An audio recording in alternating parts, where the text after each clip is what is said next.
Hi, this is Roy Schoeman, and welcome again to Jesus, the Promised Messiah of Judaism, the show on Radio Maria that celebrates the Jewish roots of the Catholic Church, or seen the other way around, that celebrates the full fulfillment, the full realization of all of the promise of Judaism in the Catholic Church and her sacraments.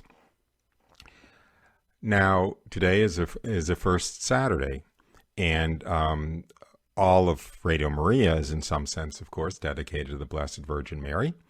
And I hope that in some sense all of my shows are dedicated to the Blessed Virgin Mary. But of course, first Saturdays are especially dedicated to the Blessed Virgin Mary in fulfillment of her request at Fatima to follow a sequence of First Saturday devotions for reparation to all of the wounds in her Immaculate Heart. So I think we all know what those devotions are. If not, you can use our friend or enemy at Google to find out.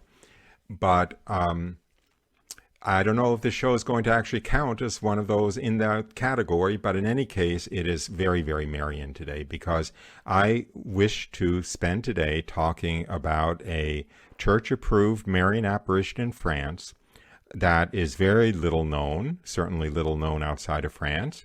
It occurred in a place called Bouchard, and it was relatively recent. It was 1947. And it's got the support of the local bishop there. I will read, perhaps I'll read it now just so that you understand that, if you excuse the pun, that I'm being completely kosher in claiming that it's in the good graces of the church. On December 8th of 2001, you can see how recent all of this was, the Archbishop of Tours, which is the diocese in which Bouchard finds itself, André Vantois, published the following decree. After carefully studying the facts and seeking the counsel of competent individuals, I hereby officially authorize pilgrimages as well as the public worship celebrated in the parish church of Saint-Gilles in Bouchard to invoke Our Lady of Prayer.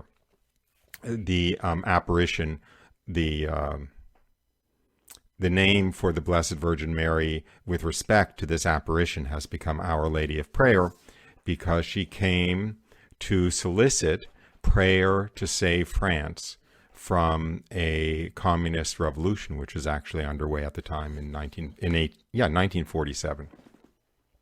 So, and before I get into it in the rest of the show, I'm just going to be straight down the line talking about the apparition, what the visionaries saw, what the Blessed Virgin Mary said to them, and so forth. But before I do, by way of introduction, I'm trying my hardest to stay away from politics, but it's not going to be easy. To at least make some allusion to it, because here we have an apparition of the Blessed Virgin Mary, where she explicitly came to France asking the small children to pray, pray, pray in order to prevent France from being taken over by the communists. So to anybody who wants to say that God doesn't care about human political affairs, or that God doesn't involve himself in politics, or even if God does, the Blessed Virgin Mary wouldn't get involved in politics. She's above that. Here we have an example of the Blessed Virgin Mary very explicitly getting involved in politics. And for what? For what reason? To protect a beloved country from being taken over by a foreign, treasonous enemy from within. Now, if you can see any parallels with what's going on today, be my guest. As a matter of fact, she was trying to save France, or she did save France, asked for prayers to save France from being taken over by the communists. If you can see any parallels with what's going on today, be my guest. So that's it. I'm going to pull back from the from the fire right now. So let me read a brief description of the context in which this apparition took place. Also, by the way, this is a live call-in program. And the number here is 866-333-MARY or 866-333-6279. And I do invite you to call in at any point during the show and with a comment or a question, or even to, in some sense, participate in the conversation. Because I do think that the content of today's show is particularly timely.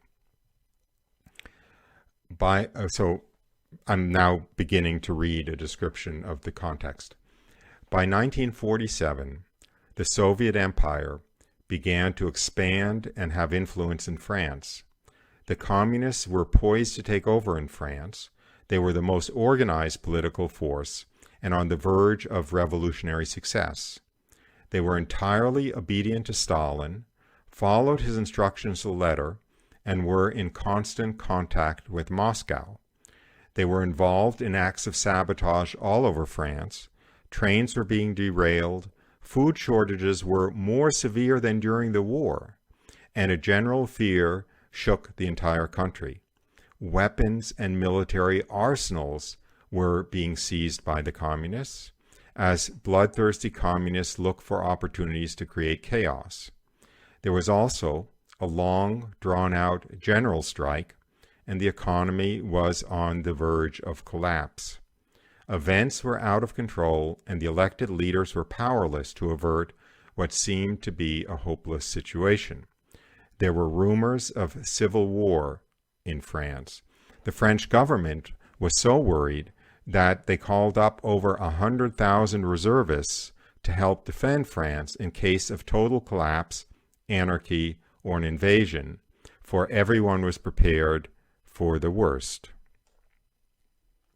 There was a holy woman named Marthe Robin, who was a victim soul and the founder of the Foyers of Charity.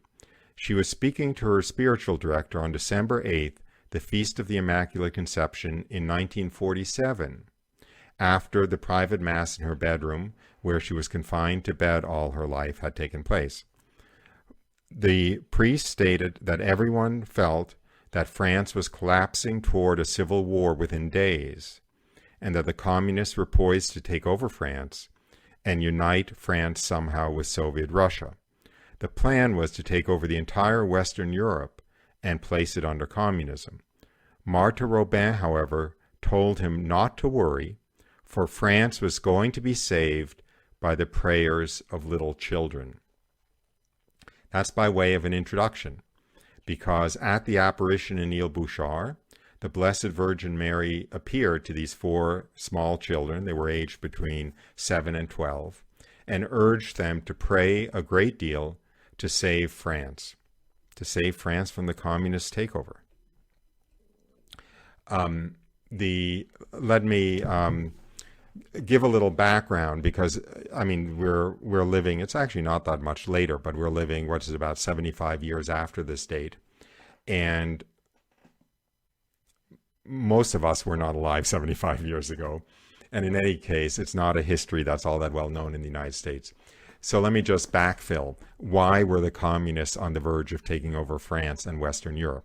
First of all, the communists had taken over a lot of Western Europe, or had tried to. They had taken over Spain for a while. That was the Republican revolution in Spain. That was then put down by Franco. General Franco reconquered Spain from the Republicans, but the Republicans were communists. They were taking orders from Moscow. They were very anti-clerical, very anti-church. They burned down over 10,000 churches, I think 1/3 of the churches in Spain. And basically priests and nuns and religious were killed on sight in the streets, were shot on sight in the streets. It was very much a standard communist, anti-Christian, anti-Catholic revolution that had succeeded in Spain until Franco had staged a military coup to take back Spain from the communists. There was a successful communist revolution in Mexico. I know that's not Western Europe, but just to refresh everyone's mind, at the beginning of the 20th century, and Mexico was taken over by the communists. Germany, parts of Germany were taken over by the communists. In the 1930s, Bavaria, I believe, was under communist rule. There was a successful communist revolution that was put down after, I don't know what it was, 3 or 4 months, but it had been successful. And in fact, the rise of the fascists in Europe, look, our culture is pretty left-wing. And so our history has been whitewashed to some extent, to a great extent. Look at the French Revolution. The French revolutionaries in American textbooks were the good guys, and the king and queen of France and the church and the clergy were the bad guys. Well, surprise, surprise, that's not true. The revolutionaries who killed tens and tens and tens and perhaps hundreds of thousands of priests and religious in France, slaughtered them. The guillotine wasn't efficient enough, so they had what they called drownings, noyades, where they would fill barges with priests and nuns and sink the barges in the water. They would tie the priests and nuns' hands and feet so they couldn't swim, and sink the barges in the water so that they could kill dozens or hundreds at a time more efficiently, and so forth. They were not the good guys. They were the bad guys. Anyway, back on track. What was happening in Europe in the first half of the 20th century, and especially in the period from the Bolshevik Revolution in Russia in 1917 until World War II, was you had an ongoing communist attempt to take over Europe, sometimes successful. I think it was partly successful in Portugal. It was definitely successful in Spain, and it was successful for a time in Germany. It was a threat in Italy. It was a threat throughout Europe. And then in order to fight that communist takeover, you had the fascists emerge. The fascists are portrayed as the bad guys in history books. And even I will admit that Hitler, who was a fascist, was a really, really bad guy. And Mussolini was, to a large extent, a bad guy. But the fascist movement in Europe emerged originally as an attempt to save Christianity, to save Christendom from the atheist, communist, Bolshevik menace. That's what gave the fascists their popularity. That's what gave them their popular support. That's what even gave them the support of the church in the beginning, is because they presented themselves as saving Christian Europe from atheist Bolshevik communism. So that's the backdrop. France was in that stew pot at the time. France fell to the Nazis, obviously. Then there emerged, they were called the Maquis, or the French resistance movement, which were largely men, but also women, who took to the hills, who took to hiding in the forests, and tried to sabotage the Nazis who were ruling France. Now, many of them were patriotic Frenchmen who just wanted to free France. However, they got infiltrated by the communists. And many of them, actually many of those groups of resistance fighters in France, were actually communist cells. They would actually sometimes even kill the patriotic Frenchmen who were also in the resistance. They were using the French resistance to try to defeat the Germans and turn France communist. When the Allies saved France from the fascists, from the Third Reich, you still had these gangs of communist resistant members, so to speak, but really communist gangs that were not only, could come out of the bushes, could come out of hiding because the Germans were gone, but they were kind of welcomed as heroes because they were stirred together, mixed together with the French resistance. They used their popularity, they used their infiltration to date, so to speak, to try to continue the communist revolt in France. And if I'm not mistaken, some major cities in France, I believe Grenoble turned communist for a while. It was a very, very real threat. They were creating chaos. You know, they had bombed railroad tracks and destroyed factories and so forth under the Germans. They continued to bomb railroad tracks and destroy factories and so forth under the liberated France. They were still working towards a revolution. And they were quite successful, so much so that, as I said, some of France had turned communist, and the French government was seriously anticipating a civil war and perhaps a communist revolution. So that's the background. So when the apparitions begin, they began on the Feast of the Immaculate Conception, December 8th, 1947. I don't have time to go into who Marthe Robin was, but she's a venerable now. She's definitely, there's a cause for her canonization. She, among other impressive facts, she was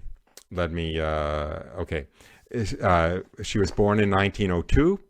She became totally bedridden when she was 21 years old. She remained bedridden until her death at the age of 79. So she was bedridden for about 58 years. And from the age of 28 onwards, from 1930 onwards, until her death in 1981, for 51 years, she subsisted on nothing but the Eucharist, nothing but Holy Communion. That's it. And this is the 20th century. Of course, people were suspicious.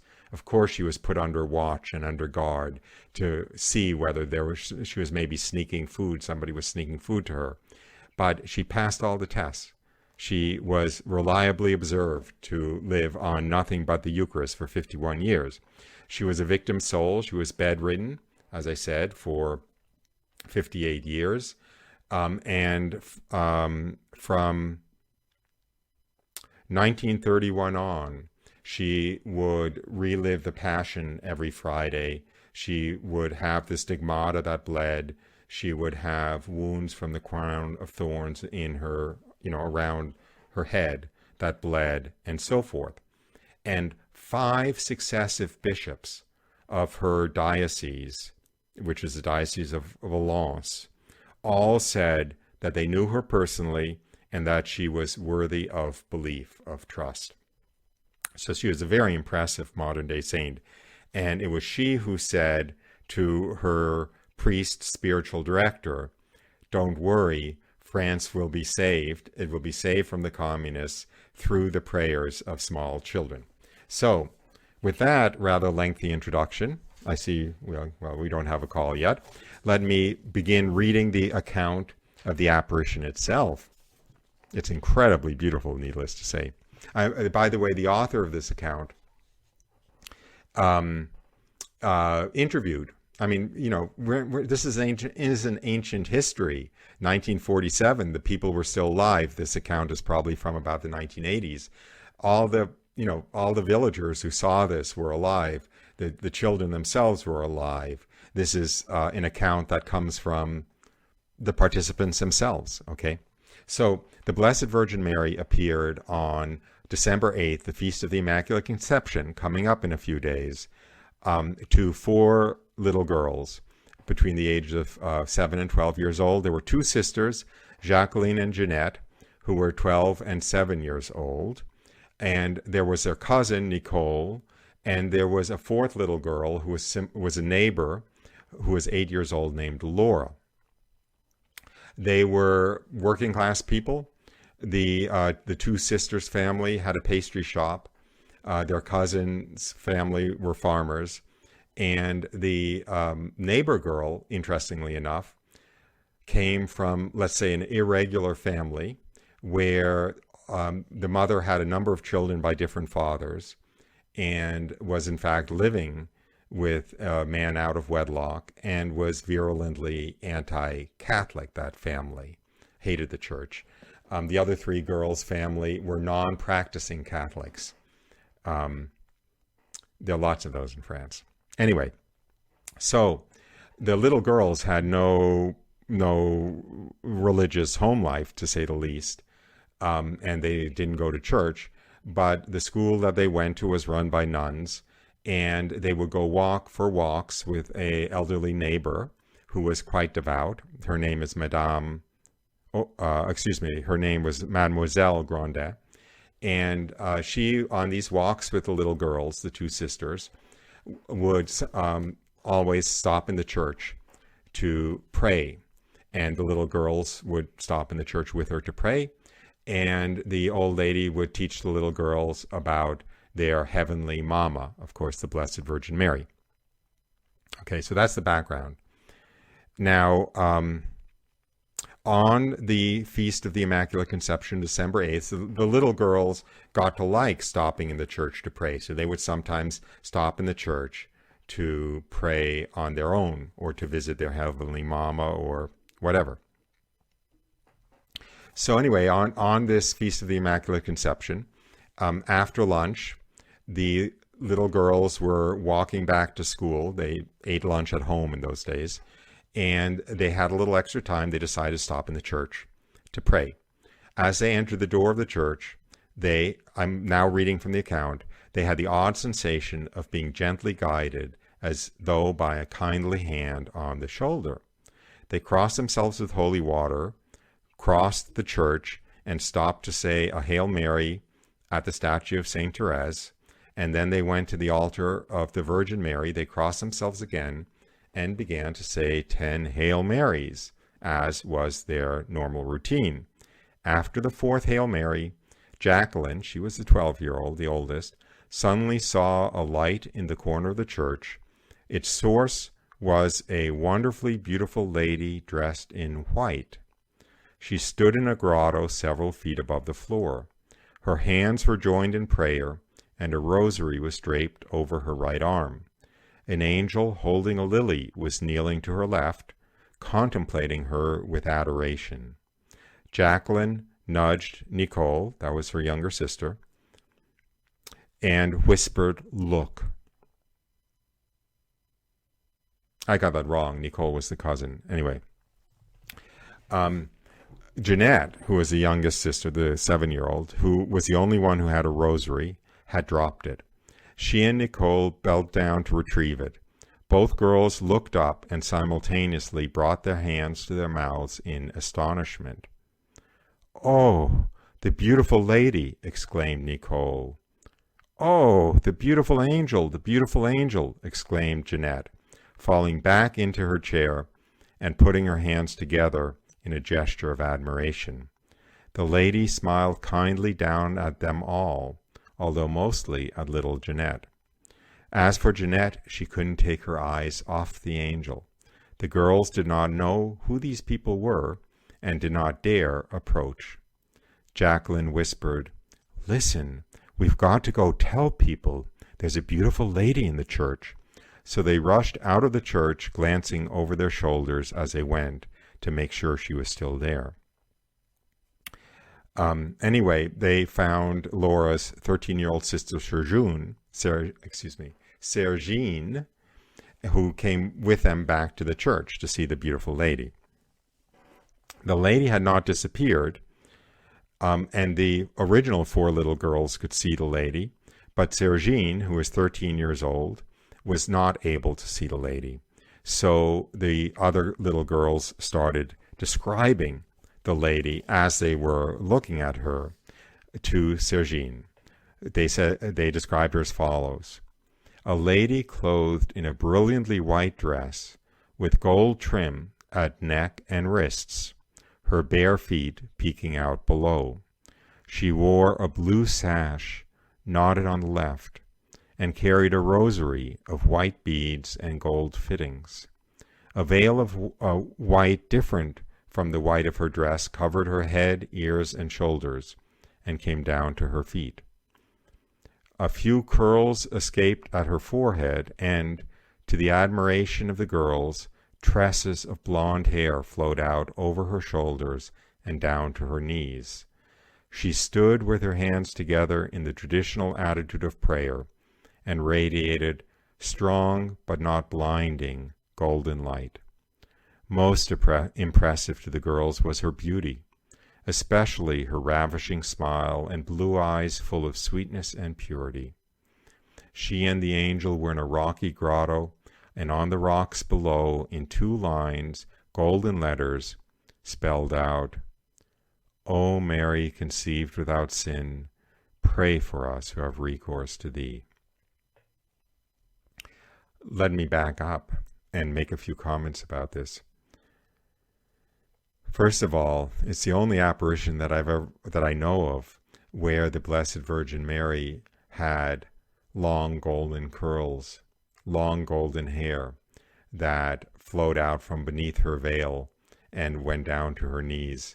And the statue that she had asked to be made shows that knee-length golden tresses. And the other thing is, of course, that prayer that appeared under her feet, O Mary, conceived without sin, pray for us who have recourse to thee, is the prayer from the Rue Bach apparition in 1846.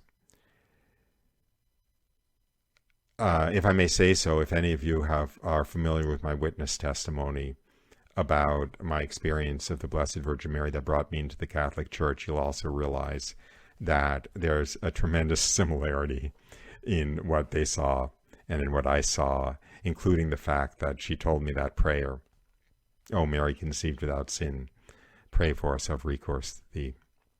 Anyway, but back to their account, not my account. The angel was on the left, kneeling on his right knee. He wore a robe of rosy white, also trimmed with gold. He had blue eyes and long, curling blonde hair. His left hand was upon his heart, and in his right he held out a lily stalk of 3 buds and 3 blooms.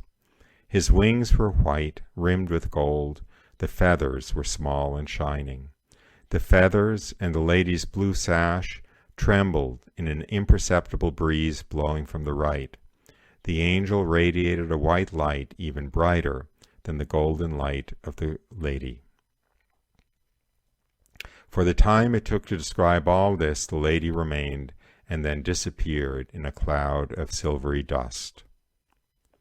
The kids left. They ran home, excitedly telling their mother, Mama, Mama, we saw a beautiful lady. Their mother thought, of course, it was a game of make-believe and wouldn't listen. However, the devout older lady who lived next door, the Mademoiselle Grondin, was at her house, and they ran over to tell her, and she immediately understood who the lady was and believed them instantly and was very joyful about it, but reminded the kids they'd better get back to school. Remember, this was all like during the lunch break. So they go back to school. They tell the teachers, who are nuns. The nuns make fun of them and yell at them and say, it's a sin to make up lies like that and make up stories like that and so forth. And they wouldn't believe the kids. The parish priest was at the school, and he had the same response, wouldn't believe the kids and threatened punishment and said they were crazy and so forth. But the kids, after...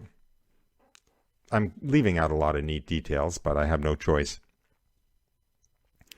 I will put up the PDF of the account that I'm reading. It's 30 pages long. I will put it up after the show on my blog. I have a blog. The name of the blog is blog.salvationisfromthejews, all one word, .com. So blog.salvationisfromthejews.com. And within probably a half an hour after the show, I'll have this PDF file up on my blog. If anybody wants the whole 30 pages, it's very worthwhile. But anyway, so they after school, they run back to the church, and when they get to the church, they see that she's still there. She's waiting for us, cried Laura. The lady smiled affectionately, and with a slow motion of her right index finger, signaled them to approach. The girls came forward and knelt just below her. The lady's expression now changed to one of deep sadness, and very slowly in a soft voice she said, "Tell the little children to pray for France, for her need is great." And then she smiled again. This was a reference to the communist revolution, although the kids probably were not aware of that. And then Jacqueline had the little girls ask the lady, quote, ask if she isn't our heavenly mama, that the neighbor had told him about. So the two little girls asked her, and in the same beautiful, soft voice, the lady answered, but of course I'm your heavenly mama. So then the kids got a little bit braver and asked, who is the angel with you? And then the lady didn't answer, but the angel himself answered, I am the angel Gabriel. And very interestingly, the children would debate among themselves afterwards whether the angel answered in a masculine voice or a feminine voice, and whether the angel's face was more that of a man or that of a woman. Excuse me. Now that's pretty interesting, because I believe that the church teaching is that angels do not have gender. They're neither male nor female. And I doubt that these little children knew that, but they couldn't figure out between them whether the angel was a he or she. And then the Virgin bent forwards to them, and holding out her right hand, she said, give me your hands to kiss. So one by one, they extended their hands to her. The little ones couldn't reach her, so the 12-year-old lifted them up as though they were weightless, so that they could reach out their hands. Afterwards, during the investigation, so to speak, it was found out that the 12-year-old who had lifted them up as though they were weightless during the apparition were unable to, move them a quarter of an inch off the ground, wasn't strong enough to budge them, naturally speaking. But during this event, she effortlessly lifted them up. They all held out their hands, and the Blessed Virgin Mary kissed their hands. Lucky children. And get this, the girls felt the human solidity of the Virgin's hand, holding their hand, and the softness and warmth of her lips, kissing their hand. So I hope we're all terribly jealous right now. Now, when the girls left the church, they noticed their fingers bore a trace of the kiss, a white, shining oval. So they ran back to school. They thought they'd convince the teachers and the priest of the reality of the apparition by showing them this white, shining oval, but it had disappeared by the time they got to the school. And before they left, the Blessed Virgin Mary told them, come back this evening at 5 o'clock and tomorrow at 1 o'clock. So they returned at 5 o'clock, and it was the Feast of the Immaculate Conception. So there were a number of people in the church, and there was going to be a benediction of the Blessed Sacrament for the feast day. So anyway, so the girls went back to the church, and at first there was going to be a rosary in the church for the feast day. A number of people gathered in church, and during the rosary, the girls' classmates, because they had heard the story at school that day, kept asking, is she there? Is she there? Where is she? Well, eventually during the rosary, the Virgin appeared, and she smiled at Jacqueline and signaled her to approach. And Jacqueline was approaching when the priest appeared at the altar to expose the Blessed Sacrament for the benediction service. And at that point, the Blessed Virgin Mary disappeared. Let me read the account there, actually. At the moment when Jacqueline was approaching the altar, the bell sounded, announcing the Blessed Sacrament carried forward by Father Chagel. When Jacqueline looked back at the Virgin, she was gone. After the benediction, the Blessed Sacrament was returned to the tabernacle, and then the Blessed Virgin Mary appeared. Now, when the girls told this later to the priest, it caused him to believe in the apparition, because the theology was so solid that the Blessed Virgin Mary wasn't going to be there upstaging, so to speak, overshadowing the presence of her son, the very real presence of her Son in the Blessed Sacrament in the monstrance. So when he was going to be brought out, she had to disappear. And when he was put back in the altar, then she could reappear. Isn't that beautiful? Do whatever he tells you. She's there to point to her Son. She's not there to distract from her Son, right? So anyway, when the Virgin reappeared, she smiled again and signaled Jacqueline to approach again. And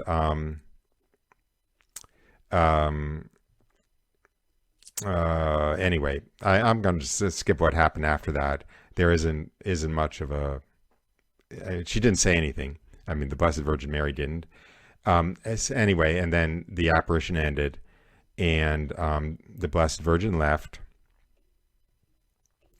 And the nuns who were there during, of course, the benediction service, were puzzled, a little bit, wavering in their disbelief, but still very antagonistic to the idea that the apparition was for real. But as the account says, her skepticism was shaken from having seen what she saw. She didn't see the Blessed Virgin Mary, but she saw the girls in the presence of the apparition. So anyway, on to the next day. The Blessed Virgin Mary appeared for 7 days straight. That's something to be jealous about too, huh? From the Feast of the Immaculate Conception until December 14th. By the way, I will simply point out that if you think our country is in a circumstance parallel to that of France in 1947, in the presence of a hostile takeover, notice the period in which the Blessed Virgin Mary appeared to ask for prayers for the protection of the country was December 8th until December 14th. Look at where we are now on the calendar and where the events associated with the election are going to be, right? I believe December 7th is when the electors have to be certified. And I don't remember, is it December 14th when the electors actually vote? Is it December 13th when the electors actually vote? I don't remember, but it's very, very close to the same window in which the Blessed Virgin Mary appeared every day. So anyway, the girls go back to the church at 1 o'clock the next day, as the Blessed Virgin had asked them. And the girls knelt by the altar, began to recite the Hail Mary. Suddenly, a golden sphere, 3 feet across and shining brightly, appeared. And it opened and became a curtain of silvery light, and in front of which the grotto appeared, and the Blessed Virgin Mary and the angel. This time, the Blessed Virgin Mary's hair was not visible under the veil, but was presumably pulled back and hidden under the veil. And the inscription that appeared beneath her, remember last time the inscription was, "O Mary, conceived without sin, pray for us who have recourse to thee." This time, the inscription was, "I am the Immaculate Conception," which of course is what the Blessed Virgin Mary identified herself as when she appeared to Saint Bernadette in Lourdes. She's going through the sequence, right? Because the apparition at Rue de Bac, where she said, "O Mary, conceived without sin, pray for us who have recourse to thee," was, I believe, 1846. And "I am the Immaculate Conception," when she appeared to Bernadette, was 1858. Anyway, so Jacqueline asked the Blessed Virgin Mary, "Can I bring my friends?" The Blessed Virgin Mary replied, "Yes, but they will not see me." The kids ran out. They brought back all their friends. They went back to the altar. The apparition was gone, but they knelt and began to pray. And the Blessed Virgin Mary reappeared, beginning with the golden sphere again. And then she beckoned the 4 girls forward, and she said to them, "Kiss the cross of my rosary." And this time, instead of her kissing their hands, she held out her rosary, and all of the girls kissed the crucifix on the rosary. Again, the little girls had to be lifted up to be able to reach the rosary. And then after they kissed the rosary, they knelt again, And this is really beautiful. The Virgin Mary, with great slowness, made a sign of the cross. It took 2 minutes to make the sign of the cross. She did it so slowly and deliberately. And then the girls imitated her. Oh no, I'm sorry. It took 2 minutes to complete first her doing it and the girls doing it. So it only took 1 minute, I guess, for her to do the sign of the cross. Now, the witnesses there were amazed to see the 4 girls, not looking at each other, but apparently at a point at the wall, simultaneously making the same strangely slow motions. The angel did not cross himself. When this was complete, the Virgin said to the children sadly, "I am going to tell you a secret which you can tell in 3 days." And then the secret was, "Pray for France, which in these days is in great danger." And then she added, "Go tell the pastor to come at 2 o'clock and that he should bring the children and a crowd to pray." Am I allowed to say, pray for the United States and in fact for the world, which is in these days in great danger? Bring your children and a crowd to pray? I must be allowed to say that, right? And isn't it beautiful that the Virgin Mary and Marthe Robin made it clear that it was the prayers of the little children that would save France? Look at who the Blessed Virgin Mary appeared to in Fatima and had pray to end World War I and to save Portugal from the worst of World War I. It was the little children, right? Who she appeared to in Lourdes, and so forth and so on. There is something about little children praying that is of incomprehensible value to heaven.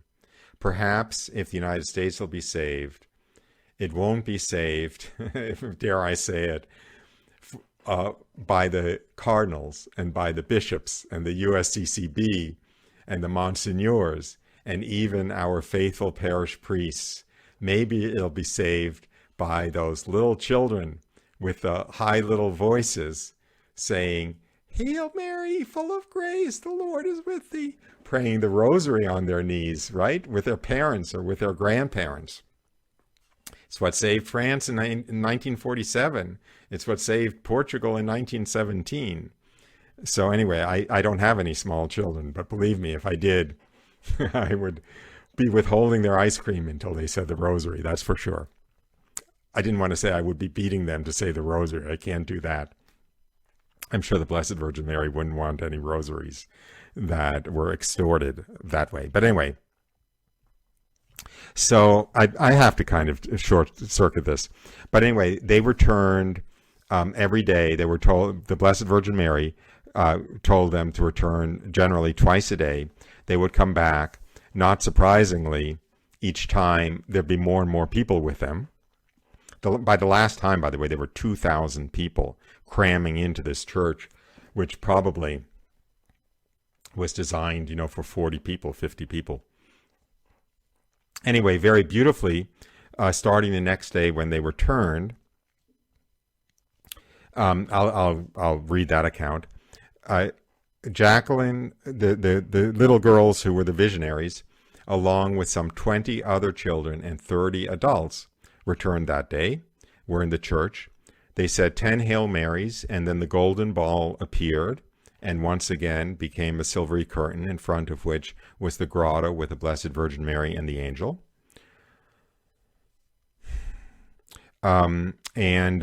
This time, the Blessed Virgin Mary beckoned to the girls and said, "Sing Hail Mary, full of grace, the song I love so well."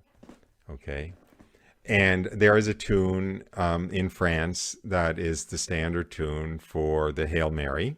Je vous salue Marie, pleine de grâce. I'm not going to inflict my incompetent singing on you, but it's a kind of typical little ditty song.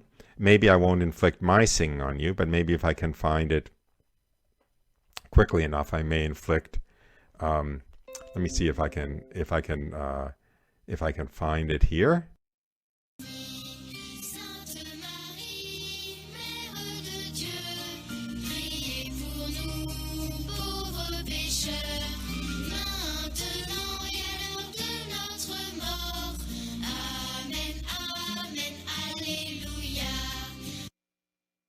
Good. Well, that's more successful than I expected it to be. I couldn't resist. But anyway, okay, so back to the story. But what's so neat is after this second day, every time she appeared, she began by asking them to sing the Hail Mary, full of grace. And of course, we know as Catholics that when you sing, you pray twice. So anyway, so then she told them to come every day at 1 o'clock, and they came every day at 1 o'clock. And the next day, there were 150 people there. And again, she began by saying, sing the Hail Mary. And then they prayed, of course. And this time, she held out her hand and told the children to kiss her hand. So once again, the entire crowd in the church saw the girls, bizarrely to them, of course, but they, of course, believed the Blessed Virgin Mary was there, lean forward and, make the gesture of kissing a hand. And again, the eldest girl had to lift up the other two girls effortlessly, as though they were weightless, to kiss the Blessed Virgin Mary's hand. Once again, we can be jealous, I think. And then the Blessed Virgin Mary in that apparition asked for a grotto to be built there. It is built there. By the way, the church still exists. Bouchard is, it's in the Loire Valley, I guess is the easiest way to describe where it is in France. And the town is still there. The church is still there.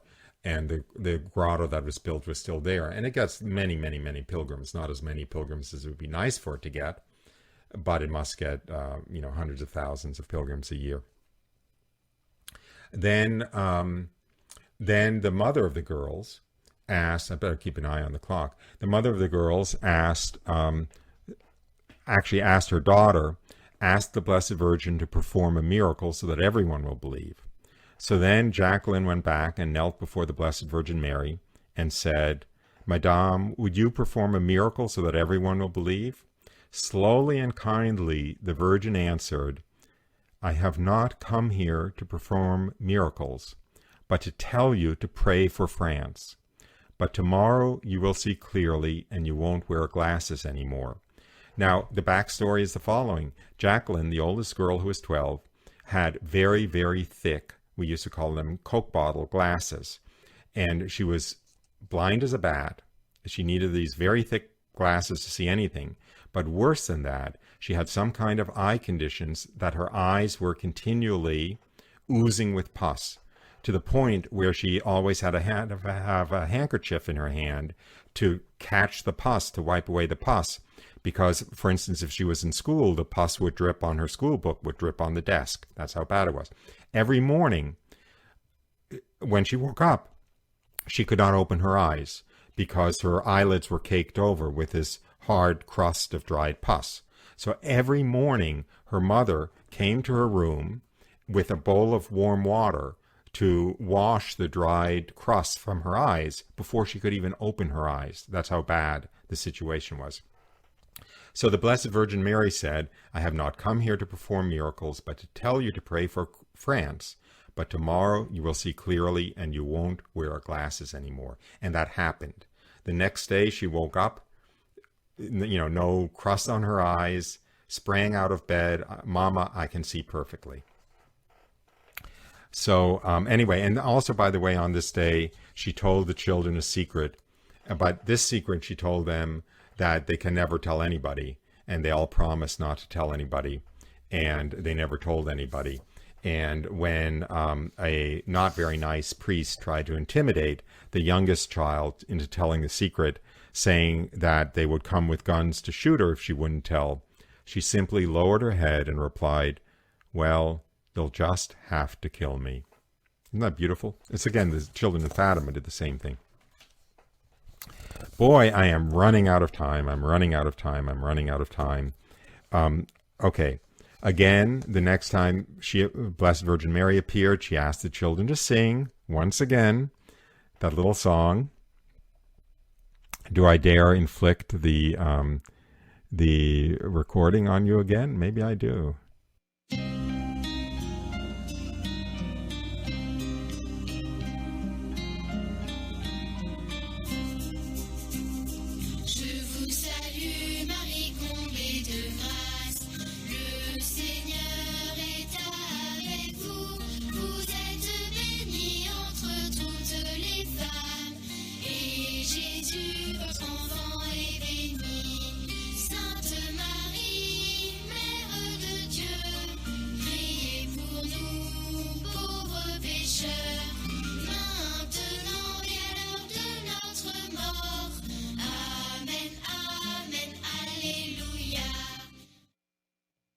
Okay, maybe I'll go out playing that song. Anyway, now the children asked why she was appearing, and she answered, because there are pious people here. And then the children asked, by now, of course, everyone in town was coming. As I said, the last day there were 2,000 people. The streets were absolutely clogged in this little village with cars and bicycles and, wagons. People came, from all over. And so, of course, grown-ups, they want to be healed. They want miracles and they want to be healed.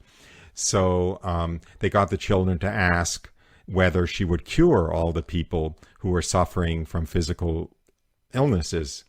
And the Blessed Virgin Mary looked down at, and her reply was, there will be happiness in families. Isn't that beautiful also? So the Blessed Virgin Mary did not agree to heal the physical illnesses, but to heal the families. To heal the families. She knows what's important, doesn't she? Happy family and nothing else matters. Also, happy families and pious families are where souls for heaven come from, right? So, of course, it's very... I'm not here to say it rings very true, but it reflects very, very deeply and resonantly that the miracle she should perform of healing would be the healing of families, the healing of family life. And then again, she asked them to sing the Hail Mary. And I think I have to end there because I'm out of time. Anyway, I've been reading about the apparition at Bouchard. If you want to look it up, that is spelled I-L-E, that's the French word for island, hyphen Bouchard, B-O-U-C-H-A-R-D. And again, as soon as the show ends, I'll put up a link to the PDF file of the account, the 30-page account of what happened that I've been reading from. There are lots of really beautiful little details. And I hope that this whole show has been a prayer. I will go out again with the song. And of course, the song is, if you know French, it's French for Hail Mary, full of grace, the Lord is with you, and so forth. And so I hope, I'm begging you actually to pray it along with the song, and to, of course, dedicate the rest of this beautiful day dedicated to the Blessed Virgin Mary as a first Saturday to the Blessed Virgin Mary, and if possible, of course, fulfill the conditions of the promises associated with the 5 first Saturdays. And with that, I have to say goodbye. You've been listening to Jesus, the Promised Messiah of Judaism, with me, your host, Roy Schoeman, on Radio Maria. Please join us again next week. Bye for now, and here is that chant again.